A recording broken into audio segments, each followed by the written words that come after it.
Good morning, students. Today we will continue this chapter with the story of Hakim Sheikh, who was a member of the Paschim Banga Khet Mazdoor Samiti. It is an organization of agriculture laborer in West Bengal. One day in the year 1992, he accidentally fell off a running train and suffered massive injuries.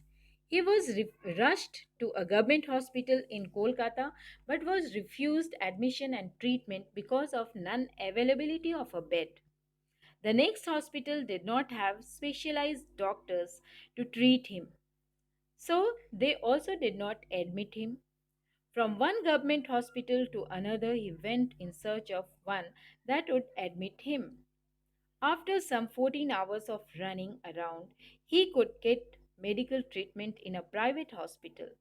This private hospital charged him heavily for his treatment. He was so upset and angry that he led a case in the court. He was right in his action because it is our basic right to get proper and timely treatment at government hospitals. It is the government responsibility to safeguard the right to life of every individual. Therefore, in the case of Hakim Sheikh, the court directed the state government to reimburse the amount of money Hakim Sheikh spent on his treatment at the private hospital. Now let us see one more example. Anmol and Madan were two friends. Anmol, Anmol's parents were poor while Madan belonged to a well to do family. It so happened that both fell ill due to viral fever simultaneously. Madan was taken to a big private hospital which had modern facilities. The hospital was well managed and the hospital staff was very caring. The doctor said that Madan would have to undergo certain tests, so he was taken to the laboratory where a lady took his blood sample. She was very efficient. The result came the next day, and the doctor prescribed some expensive medicines and asked him to take rest. There was no need to worry. On the other hand, Anmol's experience of a hospital was not at all pleasant. Anmol's father took him to a government hospital where they had to wait in a long queue in front of the OPD counter before their turn came.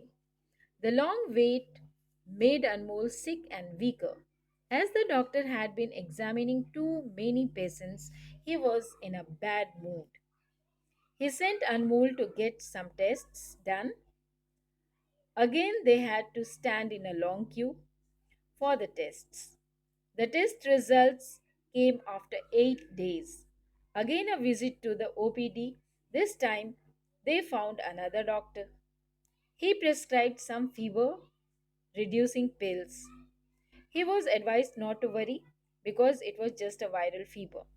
The doctor sounded irritated and tired when he was asked questions. Both An and Madan, both Anmol and Madan had viral fever, which was cured by taking fever reducing pills, but only at different cost. While Madan's father had to spend 3,500 rupees, it cost Anmol's father only 150 rupees. So you can see the differences between a private healthcare center and a public healthcare center. Through the help of these examples, you can clearly understand the differences between public health services and private health services. Public health service is a government undertaking which provides medical treatment both in rural as well as urban areas. In villages, it maintains health centers run by a nurse and a village health worker. The health worker the health centers work under the supervision of public health center doctors. It covers many villages together. Next is the district hospitals at the district level. In cities, there are many government hospitals. In your city, you can see PMCH, NMCH, IGMS, all are government hospitals. Public hospitals provide service to all, either free or at a low cost.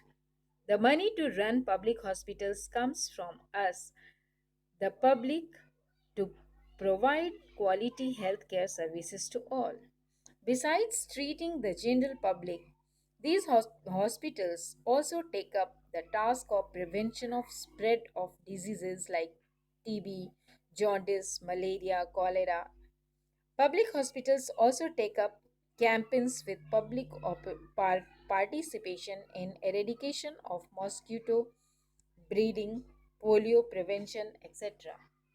As the name suggests, private hospitals are not funded by the government. They are totally owned by private individuals or companies. They provide specialized testing services like ultrasound, x ray, endoscopy, etc. Many of them employ highly qualified and experienced doctors who perform complex operations. They are mostly found in big cities where they make enormous profits. They also maintain their own medicine outlets within the hospital. The treatment is fast here because they are equipped with modern facilities. As cities provide better opportunities to doctors in terms of earning and facilities, most of them set up clinics here. Rural areas lag, lag behind due to obvious reasons. So, children, today you understood the difference between public and private health services. That's all for today. Thank you. Have a good day.